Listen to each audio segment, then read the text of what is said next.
एकाउंटर special की और बात करेंगे जाने माने आईपीएस अधिकारी अजय पाल शर्मा की, जो कि इस वक्त सियासत के निशाने पर हैं।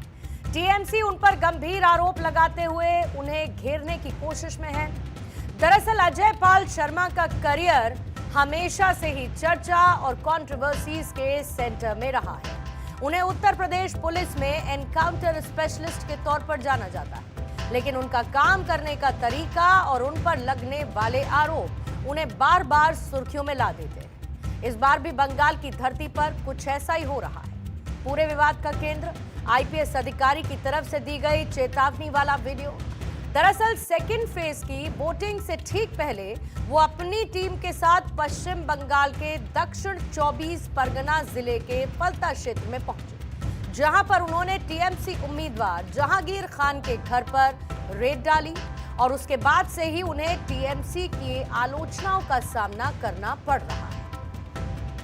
आसपास के जितने भी लोग हैं अच्छी तरह से समझ लें कि अगर किसी ने बदमाशी करी तो उनका कायदे से इलाज किया जाएगा। फिर अगर कहीं से खबर आ गई कि किसी ने कोई खुराफात करने की, किसी को परेशान करने की कोशिश की है, तो फिर उसकी खबर फिर अच्छे से लेंगे हम। ये जहांगीर के घर वाले भी खड़े हैं, उसको बता देना कायदे से। ये बार बार जो खबरें आ रही हैं कि उसके लोग धमका रहे हैं, तो फिर अच्छे से खबर लेंगे, फिर बाद में रोना पछताना मत। लेकिन इसे सिर्फ आलोचना भर का मामला नहीं देखा जाना चाहिए। अगर जहांगीर खान के बयान को आप एनालाइज करेंगे तो ये किसी धमकी से कम नजर नहीं आता है।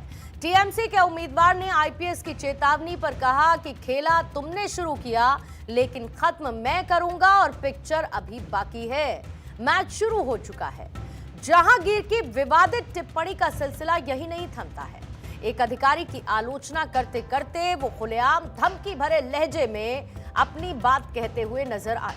जहांगीर ने कह दिया कि आपको लगता है कि आप कुछ सीआरपीएफ जवानों के साथ तमाशा कर रहे हैं, लेकिन अगर सारे लोग एक साथ आ गए तो तुम लोग हवा में उड़ जाओगे।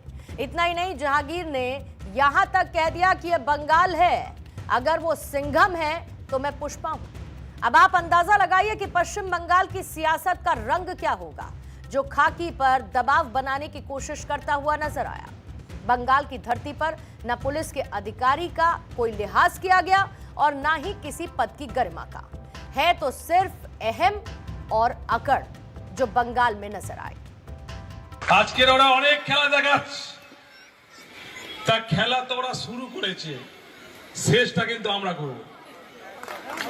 খেলা তো ওরা শুরু করেছে, কিন্তু শেষটা আমরা করব।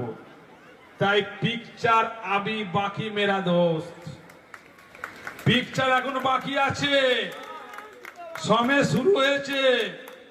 তোমরা ভাবছো নিজেকে কয়েকটা সিআরপিএফ নিয়ে বড় বড় বাতালা দিচ্ছ, কিন্তু আজকের বঙ্গনগর 1 নম্বর অঞ্চলে মানুষ যদি হেঁটে যায় না, সিআরপিএফ হাওয়ায় উড়ে যায়। अब थोड़ा सा इस खबर की जरा डिटेल में चलते हैं। अजय शर्मा की प्रोफाइलिंग आपके सामने रखते हैं और पश्चिम बंगाल में आखिर वो कौन सी ड्यूटी पर तैनात हैं।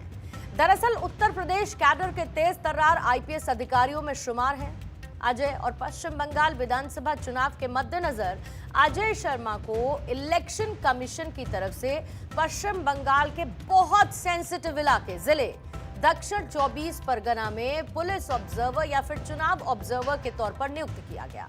अजय पाल शर्मा की छवि मिली जुली सी नजर आती है और उनके बहुत से जानने वाले उन्हें सिंघम और फियरलेस ऑफिसर की कैटेगरी में रखते हैं।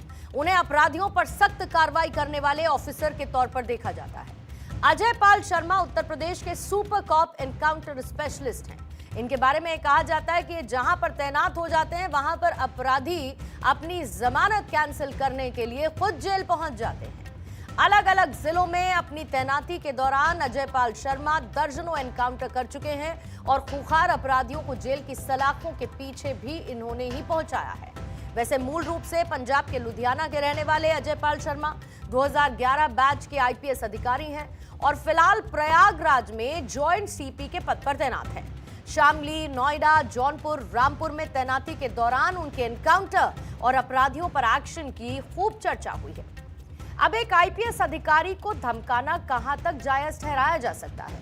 एक ऑब्जर्वर के तौर पर अजय शर्मा ने सिर्फ अपनी ड्यूटी निभाई, लेकिन ये पश्चिम बंगाल की राजनीति का एक चेहरा है जहां पर धमकी और हिंसा मानो आम बात हो गई है। खैर, जहांगीर के अलावा समाजवादी पार्टी के सर्वेसर्वा अखिलेश यादव और टीएमसी की सांसद महुआ मोइत्रा ने भी आईपीएस अधिकारी की मॉडस ऑपरेंडी पर सवाल उठाते हुए उनका घेराव किया है। टीएमसी सांसद ने कथित तौर पर अधिकारी से जुड़े हुए कुछ विवादित वीडियोस पोस्ट किए और कई अपमानजनक टिप्पणी भी की है। अब ये तो सब जानते हैं कि कल बंगाल विधानसभा चुनाव का सेकेंड और फाइनल फेज जिसकी वोटिंग होनी है, लेकिन अजय शर्मा की एंट्री से अचानक सियासत में बवाल पैदा हो गया है। 29 अप्रैल को जहां सेकेंड फेज में जिन इलाकों में वोटिंग होनी है उन्हें लंबे समय से तृणमूल कांग्रेस का मजबूत आधार माना जाता है और उसी इलाके में शामिल है नॉर्थ 24 परगना भी और जहांगीर खान का इलाका भी, उनकी सीट भी। अब ऐसे इलाकों में मतदाताओं पर किसी भी तरीके का डर या फिर किसी तरीके का दबाव बनाने की कोशिश ना हो, इसी आशंका के मद्देनजर इलेक्शन कमीशन ने यहां पर उन्हें बाकायदा इलेक्शन ऑब्जर्वर के तौर पर ड्यूटी दी है और ये चुनाव आयोग की स्ट्रिक्ट एडमिनिस्ट्रेटिव स्ट्रैटेजी के तौर पर देखा जा रहा है। अजय पाल शर्मा की दक्षिण 24 परगना जिले में तैनाती हुई, जो कि सीएम ममता बनर्जी के भतीजे अभिषेक बनर्जी का प्रभावशाली क्षेत्र माना जाता है। अब ऐसे सेंसिटिव इलाके में उनकी तैनाती ने पॉलिटिकल पारा को चढ़ा दिया है। आमतौर पर विधानसभा के चुनावों में दूसरे राज्यों से अधिकारियों को ऑब्जर्वर बनाकर भेजा भी जाता है, लेकिन इस बार जिस क्षेत्र के लिए उनका चयन हुआ उसके मायने बहुत हैं और इस पर मचे हुए हंगामे के बीच बीजेपी अब टीएमसी को आड़े हाथों ले रही है। लोग डर रहे हैं। अभी माहौल देखिए, अभी दूसरा टाइम में 11 में 16 में और 16 में 21 में जो किया था, 19 में 24 में जो किया था, इस टाइम में उसको मौका नहीं मिल रहा है, इसलिए लोगों को डर रहा है, इसलिए लोग कंप्लेन भी किया है।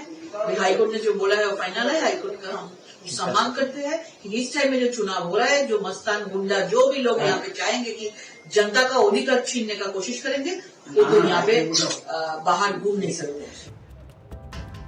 एक ऑब्जर्वर के तौर पर वो अपनी भूमिका गंभीरता के साथ निभा रहे हैं, क्योंकि चुनाव आयोग का ये आदेश है कि किसी भी तरीके की हिंसा या भय का माहौल चुनावी क्षेत्रों में चुनावों के दौरान नहीं होना चाहिए।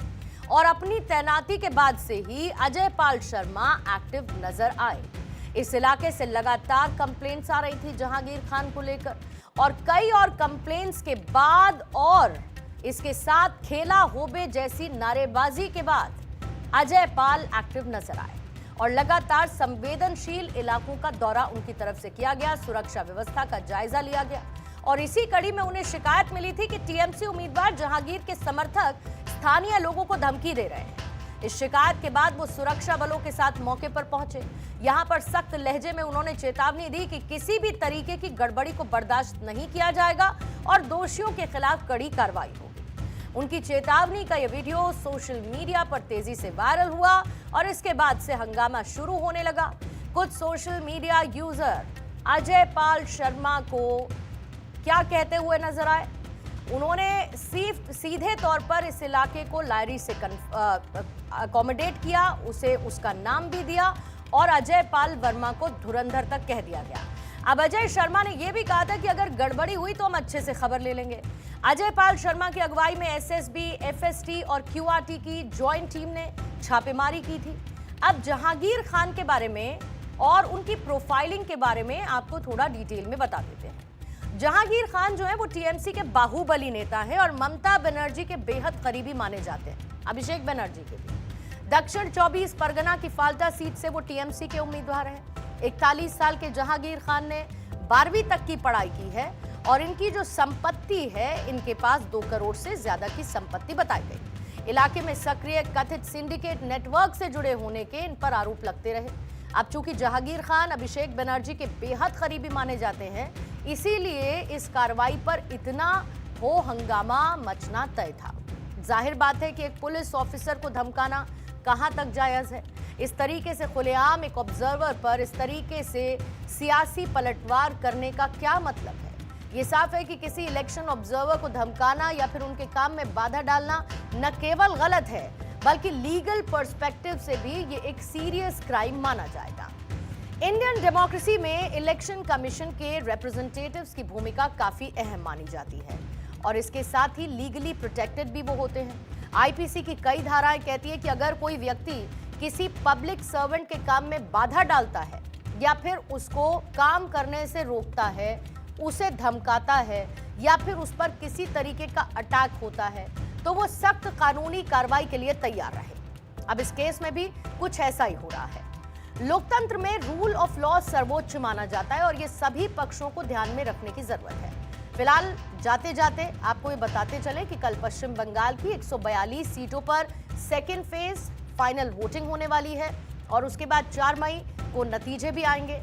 लेकिन उससे पहले कल का दिन बहुत महत्वपूर्ण माना जा रहा है, खास तौर पर तब जब फर्स्ट फेज में 93% वोटिंग हमें देखने को मिली थी और कल भी इस बात की उम्मीद की जानी चाहिए कि लोकतंत्र के इस महापर्व में बम्पर वोटिंग होती हुई नजर आए। देश के डिफेंस मिनिस्टर किर्गिस्तान